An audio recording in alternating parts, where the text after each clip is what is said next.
TE Talks with Guides is a weekly podcast for lovers of history, travel, and all things Italian. Welcome back, everybody, to TE Talks, sponsored by Through Eternity Tours. I'm your host, Rob Allen, and on TE Talks, we get to talk with some of the most fascinating people who make a living out of being wonderful storytellers. We get to delve into what drives their passion, why they love what they do, and believe me, they do love what they do. And today we have with us one of our wonderful guides, Guia. Ciao, Guia. Ciao, good morning. Good morning, everybody. How are you? Pretty good. Spring is coming. Yesterday, I was working in the city center, and for the first time, I see a group of tourists that was following a guide, which is exactly, the sign that something is coming back to normality. So, yes, I'm doing well. You know what? We're going to start with coming back to the reality, and then after 2 seconds, yes, because since the pandemic had started, we have lived in a sort of virtual life that included virtual tours. We started to use a lot of the PC for our work, but I haven't seen someone with a flag or a sign followed by other 20 people for at least 1 year. So it was great to see that group, and in my opinion, it was a pretty good sign that something was coming back to normality. Things are going back to normal. Now, today, we are going to be talking about something that I kind of find quite fascinating. We are going to be talking about the Torlonia family and Villa Torlonia.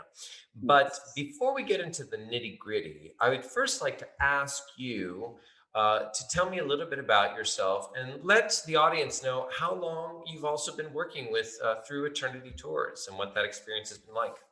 Okay, so I'm Guia, and I've been working with Through Eternity since 2014. So 7 years now. Wow. Yes, time goes fast. And I am actually from Bologna, although I moved to Rome in the 90s to attend the university right here. I graduated here in Rome. I am an art historian. And I also have a family here in Rome. My kids consider themselves, despite they were born in Bologna, they consider themselves full-flat Romans. They were raised in Rome. They can speak the local language much better than me. But anyway, coming back to me, here I took my master's degree in art history. And my thesis, that to say my final paper, was focused, and this is related to the topic that we are discussing today, on landscape painting in 1700 Rome, which was a very nice topic because I saw a lot of beautiful paintings of the Campagna Romana as it used to be 2 centuries ago. Now, if you want to discover Campagna Romana, you have to follow very expert guides that can bring you in some particular spots in which you can enjoy this, but actually in 1700, whatever was outside the city wall was Campagna Romana. So I saw a lot of beautiful paintings, but the most important point was that I had an incredible chance to get familiar with late 1700 Rome in terms of artists, in terms of, artistic current that were very fashionable, in terms of patrons.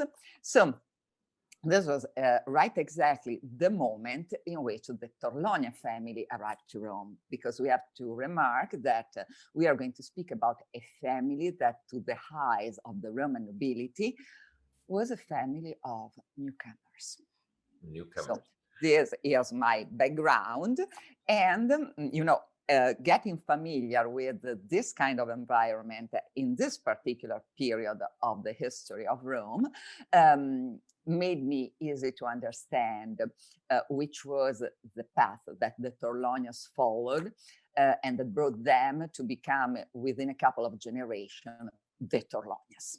Wow, it's a fascinating story. Absolutely. Yes, it's a fascinating story because,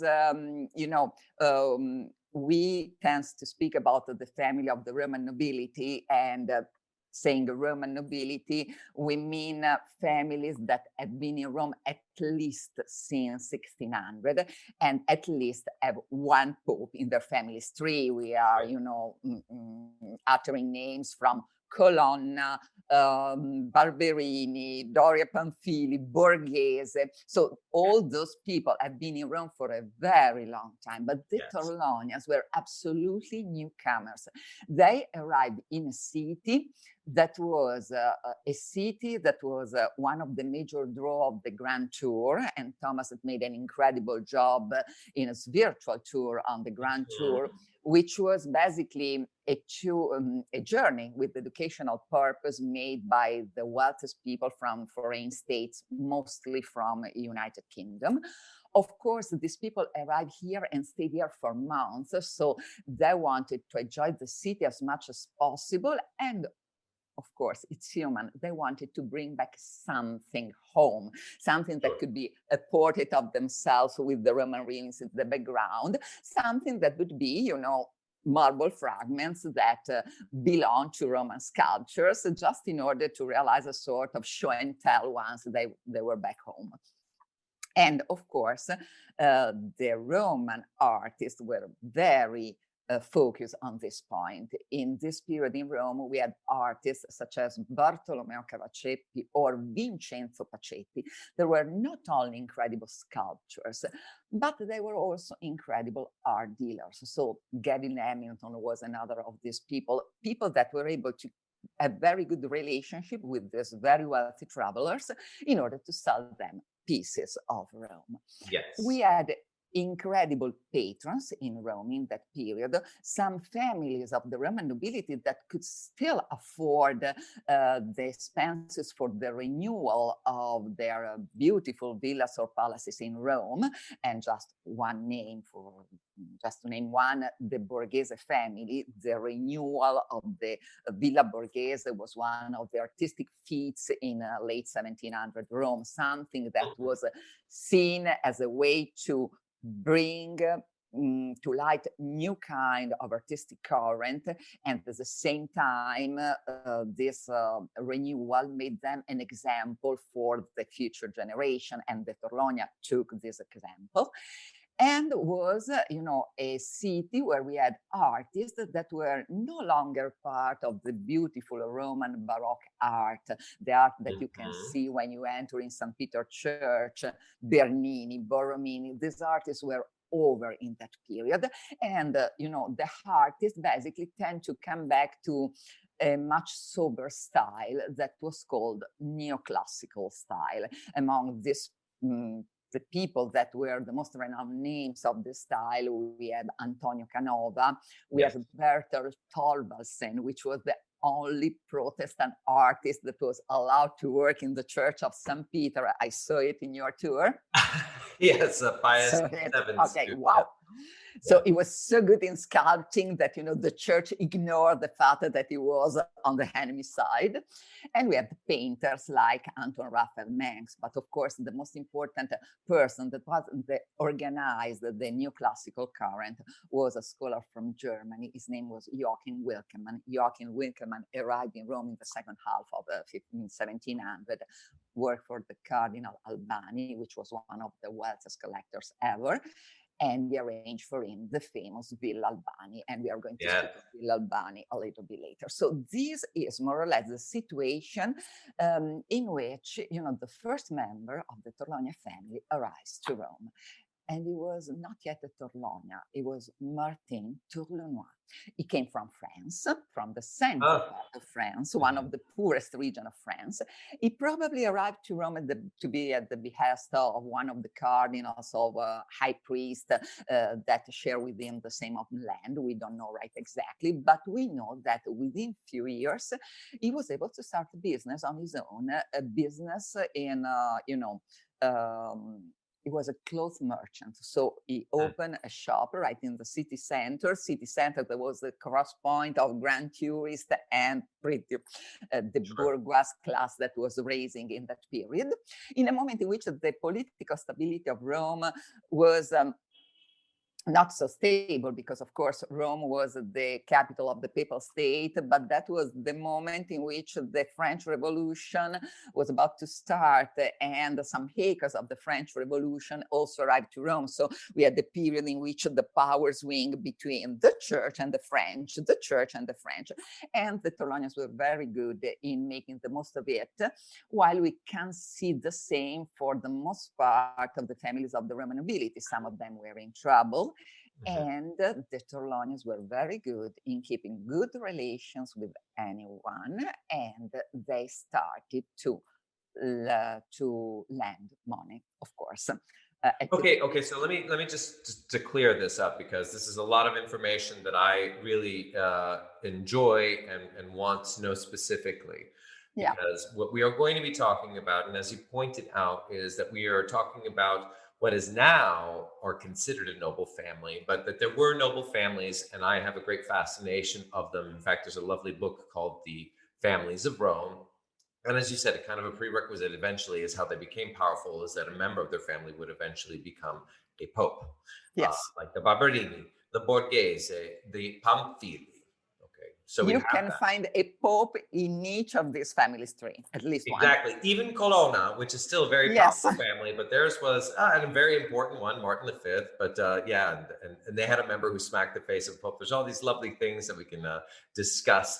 And you also mentioned many wonderful artists of the late 1700s and the neoclassical time period: Canova, Thorvaldsen, Mengs, and you brought up one of my favorite, most mysterious places, and I'm very excited to learn more about it, which was the Villa Albani, that was built by a cardinal nephew, right? Yes. It was Albani for Clement, the 11th. It was Clement the 11th. Clement the 11th. Okay, there we go. So we are still in the nepotism of Rome. Whenever you became pope, you had a nephew that became, immensely rich and could afford the purchase of everything you wanted. Yes. What I would have done to become a cardinal nephew. Well, what I would have done to become rich. But there you go.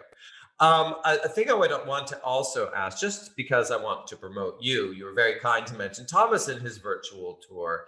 But I have to say, one of my favorite virtual tours, without a doubt, and which heavily influenced my tour, was your tour of the masterpieces of the Vatican museums. You have done such a wonderful job in such a challenging space, I think. It's truly beautiful. And if anyone, when you're listening to this, you should watch this virtual tour, because it really is magnificent. So well done. So important for people who've never been to the Vatican museums, for people who have been, and for tour guides. That's why I loved it, because I learned so much myself to go through this space. So you did such a wonderful job. And also, I didn't know about the landscape painting. I didn't know that that was your specialization. You must be very familiar with the first room of the Galleria Doria Pamphili, which is filled with landscape things. Filled on landscape, yes. And I have to say that the imaging of the neighborhood of Rome in that period was really, really great. I have beautiful memories of that period focused on this specific field. Well, it must be lovely. And now I know who to talk to about landscape painting, because I'm beginning to appreciate it much more than I used to. Because I guess, you would have so many images that one could be overwhelmed. But then, of course, as you said, they give you wonderful ideas, because what was considered landscape was anything outside the walls, probably even inside the walls, and all those. Yes, sometimes yes, because we have some areas that were not so populated, like the area close to the Colosseum and the Roman Forum, and we have to consider that archaeological excavation started actually in the second half of 1700. So up to that moment, people could climb, the little hill in front of the Colosseum, painting something that was literally halfway between archaeological ruins and a sort of pasture place for cows and other animals. The Romans called it the Campo Vaccino back then. So it was really the field of the cows, which is a name that in some way means something that is related to the countryside. And what I love in this kind of painting is that you really realize what Rome used to be in that period, also in terms of beautiful properties just outside or very close to the city wall. It was the area that was devoted to the so-called vineyards. And it was an incredible area that now has been completely changed, transformed, or in the best of the option is something that has been preserved, but now is embedded in the modern, in the contemporary urban fabric, which means palaces, traffic, thoroughfares, and so on. So the context is completely different. And it's a joy for the view to see that painting in 1700 that were made with the goal not only of enhancing the beauty of the countryside, but also to give to the viewer a sense of peace and, you know, quiet life. And I think that they were great in reaching this goal, considering that actually they were living in a pretty complicated period. You can see anything of all these troubles and concerns looking at this painting. It's something really great. Thank you for that. Now, just to reestablish something for me, I wanted to do this Torlonia discussion on the podcast because I do have a great interest of it. You know, today what we see, and then we're going to go back to your story, which is wonderful because you're going at the very beginning. But for the listeners, you know, this week, because each week we are doing these destination videos about Rome and its surrounding areas, and then of course, when we can travel again, we'll be doing them for Venice and Florence and Naples and the Amalfi Coast and other parts of Italy, because it's been a great joy to do them. But, you know, we each have a specific rollout. And, you know, we did the live walk that I did before. We put that up on YouTube. We're doing this wonderful podcast. And then we prepared and we're doing the destinations video of the Torlonia family, because this is this wealthy family today. This is what I know of the family today, is that we have a very wealthy, powerful family. We have a family. Quite arrogant sometimes. What? Quite arrogant sometimes. Quite arrogant. Well, yes, they were. I always say they were big fascist supporters. Now this is lovely how you've underlined the fact that they have French origins. So, you know, then the Romans, I'm sure, will be scandalized, or actually, well, that explains it for them. And that they had a conflict with the government and that they kept their collection hidden. And you can see the properties that they still own. And then we walk through the one that they no longer own, which is magnificent. And that's just one of their properties. So that's where I'm coming from. And I'm saying, you know, people don't know about them that much. You know, they're not more interested. They just don't know about it. They want to see about papal families or about the Colosseum, but that these guys are quite fascinating. The story behind them is very, very interesting. And so that's the place that they still owns are among, you know, the hidden gems of Rome. Absolutely. Some are, you know, very well known, such as Villa Torlonia along the Nomentana Way, along the Nomentana, because now the transformation during the time brought Villa Torlonia to be right exactly the same of Villa Borghese. So you have a public park and a part that is used as a museum. But for instance, they still own Villa Albani. Yes. Villa Albani is a jewel of the neoclassical period, purchased by the Torlonias at the end of 1800 for the incredible sum of 700,000 scudi. And they still live there. You have to book your visit in advance. You are allowed to visit the villa after giving them a small contribution for the preservation of the statues. And you are finally allowed to visit this place that include a beautiful garden, a beautiful coffee house. It was a masterpiece of the architecture of 1700, and they are still living there. So. Yeah, I have to say about this place, Villa Albani, a couple of things that have kept me so curious about it is that our commercialista, our accountant for the company, actually, you know, lives like a king, or has one of the most beautiful offices I've ever been to in Rome. And it is right across the street from Villa Albani. And they have the top floor, and the office conference room has a window that has a little balcony that opens up, and you see the entire villa its view. And so that's what, because we have to study it. This is one of the places that we're required to study, even though we don't show people, but it's very important to study because, as you said, it's a very important example of neoclassical architecture. But the fact that, as you mentioned, Winkelmann, Albani, Winkelmann was what considered one of the great first classical art historians. Yes, I guess that it can be considered the first art historian as far as classical art is concerned. So he was the man that in some way, now we know that he made some mistakes, but what he wrote in 1700 has been the basis for the studies of classical art for ages. You can ignore Winkelmann if you are studying the ancient art. And of course, you can't ignore Winkelmann if you are studying 1700 art, because basically he made a comparison between the classical art and what the contemporary art would be, and he basically made the rules for the neoclassical style. And opposites to the Renaissance, when we speak about the Renaissance, we speak about something that involved not only art, but also philosophy, literature. People wanted to come back to the lifestyle of the ancient. The neoclassical current that was theorized by Winkelmann was an aesthetic current. So we have the reflection of Winkelmann theories mostly on visual arts, painting and sculpture. This is a very important, difference. And of course, the artists that followed these rules became the most renowned names of the time. Just to name one, Antonio Canova, which was Italian, and it is my favorite. I love Torvalsen too, but it's something different, You're right. He's not on the same level as Canova, I would say.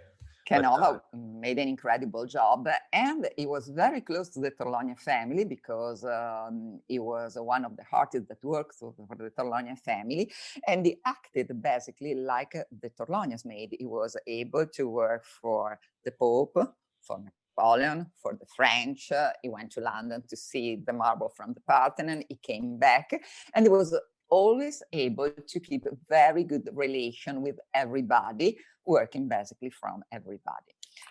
And connections are always important. Connection, yes. Consider that at the beginning of 1800, the people in Rome said, okay, we are passing through a very complicated moment.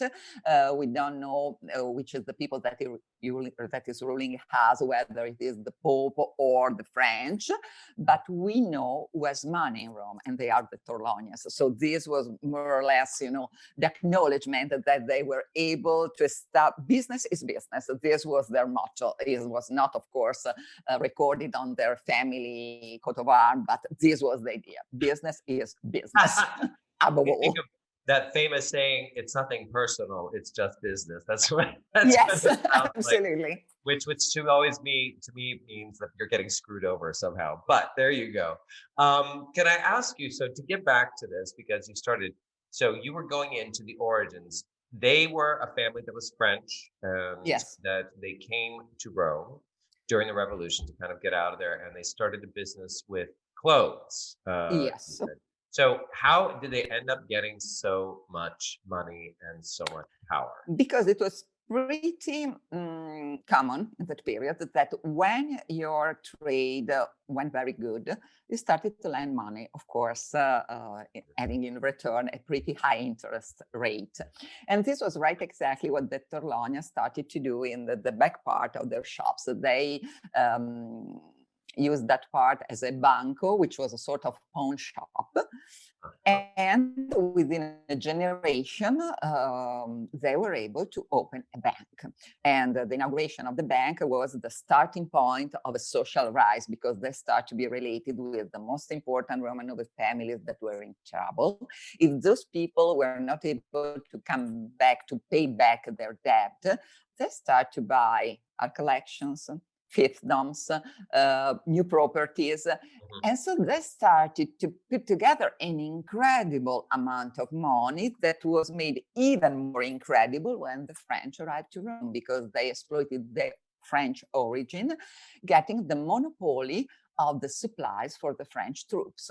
And this, yielded them an incredible amount of money. Consider that when the second person of the Torlonia generation, the Prince Giovanni, passed away in 1829, he left 35 million scudi. Just in order to provide you a term of comparison, the beautiful Paolina Borghese by Canova had been paying some 20 years before 6,000 scudi.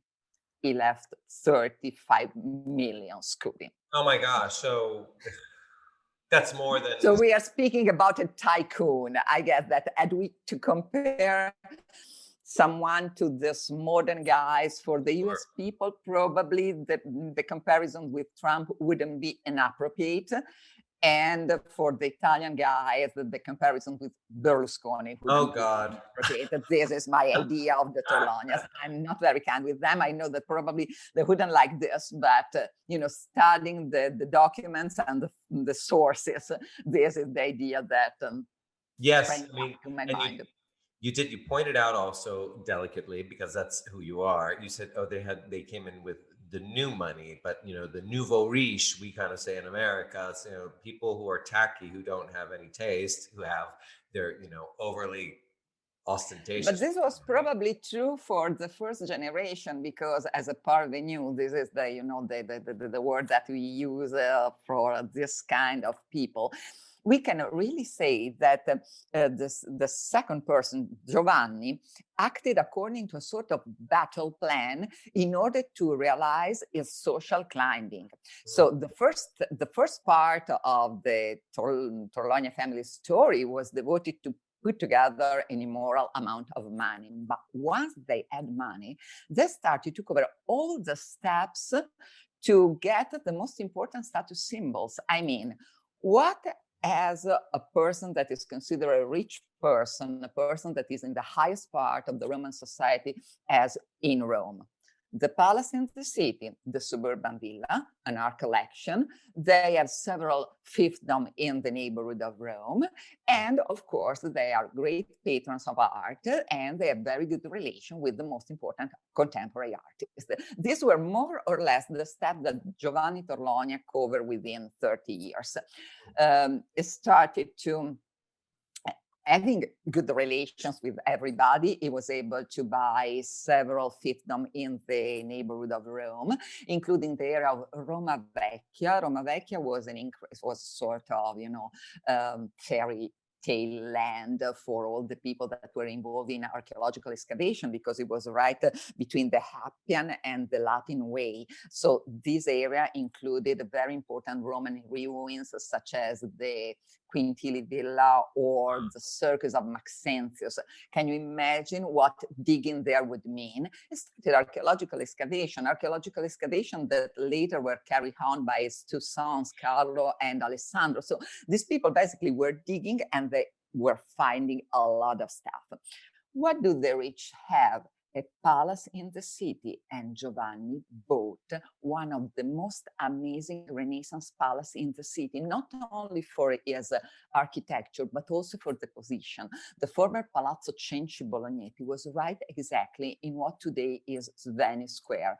And I have to stress it was, because it doesn't exist any longer. Unfortunately, it was destroyed at the beginning of 1900 in order to make room for the altar of the mainland.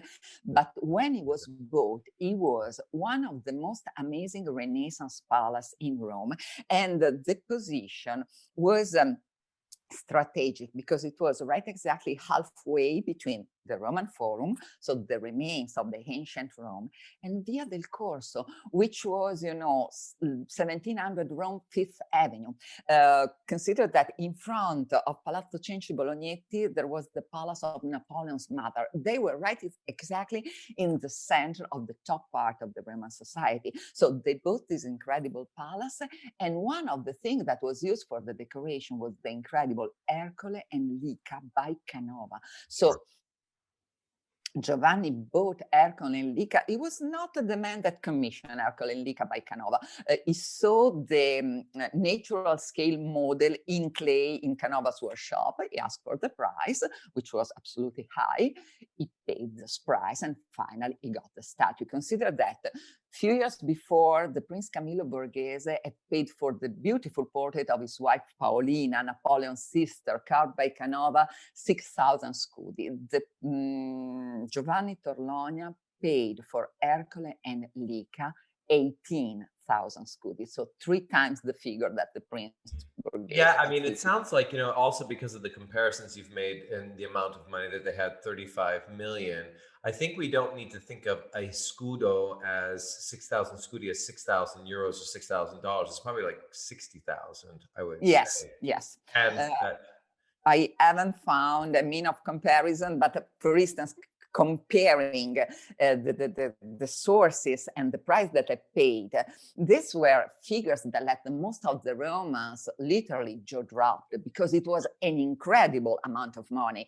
Probably someone thought that this statue had been overrated, but this is another point. Torlonia wanted the sculpture because it was made by Canova, which was the most renowned artist of the neoclassical period. So having the Ercole and Lica in their own house marked in some way the social rising. Sure. This was a very important point. We also had a nice quarrel between the sculptor and the Prince Torlonia, because the statue was finally set in this palace, and Torlonia was reported that it was in the shade. So he wrote to Giovanni Torlonia saying, I'm really upset because had I known that my masterpiece would be in the shade in your own house, probably I would never sold it to you. And the prince was very nice. In that moment, he invited Torlonia, he invited Canova to his own house, and Canova set the point of light, so the place where the chandelier had to be placed in order to provide the best quality of light to Ercole and Lica. And it worked perfectly because some years later, the French writer Stendhal was invited to a ball in Palazzo Torlonia, one of the great parties that the family used to have in order to keep a very good social relationship. And he enlists the Ercole and Lica by Canova among the first 12 things that you have to see, the 12 must-have that you have to see when you are in Rome.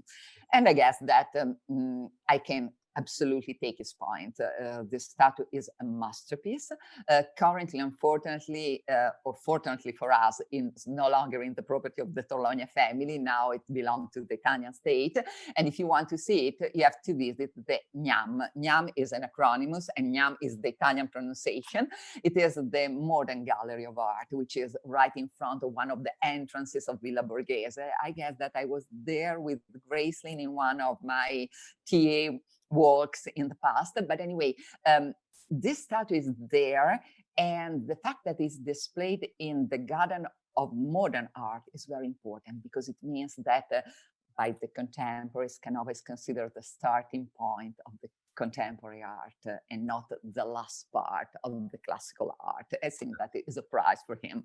You have painted a magnificent picture here for me and for everyone listening. That's really fantastic, Guia, because this idea, first of all, we have now where the palace was established, that Napoleon's mother lived across the street, and that he is buying this artwork and that he places it in this palace. And I would love to be able to see photographs. I have to go search now if there are any images left of the palace. And I believe that there are images, because we always love to have the Zoom conference shown up on YouTube after our destination videos go through. And so we're going to be inserting these images to help tell us the story. And this concludes part 1 of episode 7 of our podcast of the Torlonia family with Guia on TE Talks. Please join us for part 2, where we will continue to discuss the demands of an artist, Canova, on his patron of the Torlonia family, and how they ended up creating one of the greatest collections of antiquities in the world that later on ended up being closed off to the public for 50 years until this year. We will discuss and then later on show you images of the Torlonia exhibit that is going on in Rome. Thank you for listening to our TE Talks with Guides. We have a new episode every Wednesday. Please subscribe to get an alert when each podcast comes out. Rate us and tell people how you enjoyed it, and share it on Instagram, Facebook, or Twitter. Most importantly, if you enjoyed it, send us a feedback about the show. Also, if you are curious about what some of these people and places we talked about look like, you can subscribe to our YouTube channel and watch the video on this podcast where we have inserted special images for you to further enjoy the story.